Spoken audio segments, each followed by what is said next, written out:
जरा सोचिए, क्या हो अगर हर बिजनेस, हर कंपनी हमारे प्लैनेट को बेहतर बनाने में मदद कर सके। ये एक बहुत बड़ा सवाल है ना। और आज हम एक ऐसे ही रेवोल्यूशनरी आइडिया को समझने वाले हैं जो इसे मुमकिन बना सकता है, the global circularity protocol for business. चलिए शुरुआत इस एक नंबर से करते हैं, और ये काफी चौंकाने वाला है। 55%। पता ये क्या है?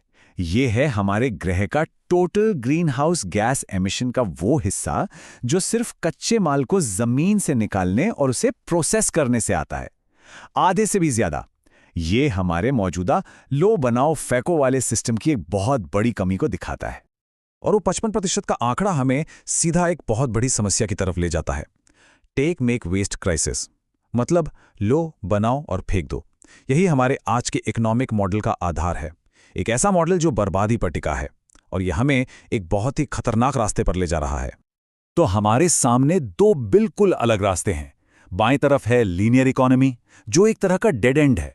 ये हमारे ग्रह के रिसोर्सेज को खत्म करती है और कचरे के पहाड़ बनाती जाती है। लेकिन दाईं तरफ सर्कुलर इकोनॉमी एक बिल्कुल अलग कहानी कहती है। ये एक ऐसा मॉडल है जहां कुछ भी बर्बाद नहीं होता, जहां प्रोडक्ट्स को दोबारा इस्तेमाल करने, रिपेयर करने और रिसाइकिल करने के लिए ही डिजाइन किया जाता है, जो एक बेहतर भविष्य की नींव रखता है। और देखिए, यह सिर्फ पर्यावरण की बात नहीं है। ये जो लीनियर मॉडल है ना, ये बिजनेसेस के लिए एक टिक टिक करते टाइम बॉम्ब जैसा है।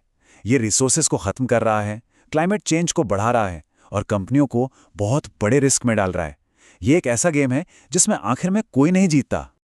तो सवाल उठता है कि अगर सर्कुलर इकोनॉमी इतनी अच्छी है तो हर कोई इसे अपना क्यों नहीं रहा? अच्छा सोचिए कि आप कोई गेम खेल रहे हैं जिसके कोई नियम ही नहीं है। बस यही प्रॉब्लम है। जैसा कि सतोशी योशिदा बताते हैं, हमारे पास कोई कॉमन भाषा, कोई कॉमन रूल बुक ही नहीं है। कंपनियां बस अंधेरे में तीर चला रही हैं। लेकिन सोचिए, अगर हमारे पास वो रूल बुक हो तो, अगर हमारे पास सर्कुलर होने के इस खेल को खेलने के लिए एक साफ सुथरा फ्रेमवर्क हो।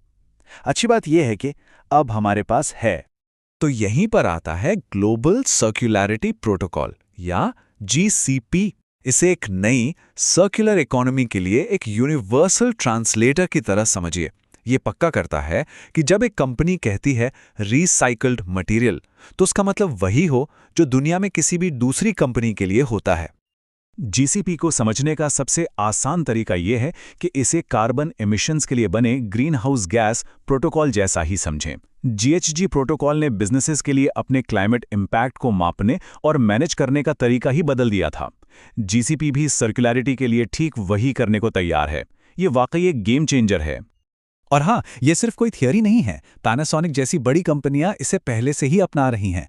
इलेक्ट्रॉनिक्स में ग्लोबल लीडर होने के नाते वो जानते हैं कि सर्कुलर मॉडल में जाना उनके भविष्य के लिए कितना जरूरी है। जैसा कि मार्कस राइकलिंग कहते हैं, जीसीपी उस सफर को मैनेज करने के लिए एक बहुत जरूरी टूल है। तो अब सवाल ये है कि ये पावरफुल टूल आखिर काम कैसे करता है? इसे एक सीधे साधे 5 स्टेप के प्लान में बांटा गया है। तो कोई भी कंपनी इसे कैसे इस्तेमाल करती है? ये एक सिंपल 5 स्टेप की जर्नी है। सबसे पहले आप अपने लक्ष्य तय करते हैं। फिर आप ये देखते हैं कि आपके बिजनेस में मटेरियल कहाँ से आता है और कहाँ जाता है। इसके बाद आप अपने परफॉर्मेंस को मापते हैं। फिर आप उस डेटा का इस्तेमाल बेहतर फैसले लेने के लिए करते हैं। और आखिर में आप अपनी प्रोग्रेस को पूरी दुनिया के साथ शेयर करते हैं। सिंपल, पावरफुल और एक्शन लेने लायक। अब इस डायग्राम में सबसे जरूरी बात यह है कि ये एक लूप है, कोई सीधी लकीर नहीं। मतलब ये कोई एक बार की रिपोर्ट लिखने के बारे में नहीं है। ये लगातार सीखने और बेहतर होने का एक प्रोसेस है जो कभी खत्म नहीं होता। हर एक साइकिल के साथ एक बिजनेस और ज्यादा एफिशिएंट, और ज्यादा सस्टेनेबल और ज्यादा प्रॉफिटेबल बन सकता है।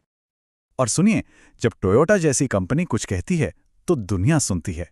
और वो कह रहे हैं कि जीसीपी सिर्फ रिपोर्टिंग के बारे में नहीं है, ये स्ट्रैटेजी के बारे में है।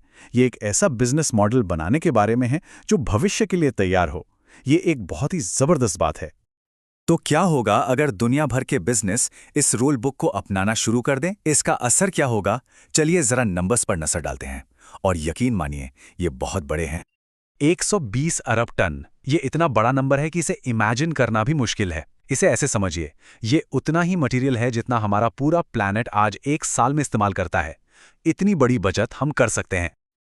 और जब हम मटेरियल बचाते हैं तो हम एमिशंस भी कम करते हैं। और वो भी बहुत ज़्यादा। हम बात कर रहे हैं 76 गीगाटन कार्बन डाइऑक्साइड के बराबर एमिशंस को रोकने की। अब इस नंबर को ठीक से समझते हैं। ये पूरी दुनिया के 1.5 साल के ग्रीनहाउस गैस एमिशंस के बराबर है। सोचिए, इसमें एक पीढ़ी के अंदर क्लाइमेट चेंज से निपटने की ताकत है। इतनी पावर है इस बदलाव में।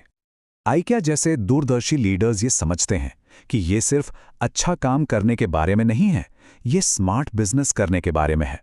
जैसा कि हेगे सेबोर्डनसन कहती हैं, सर्कुलैरिटी उनके बिजनेस को भविष्य के लिए तैयार कर रही है।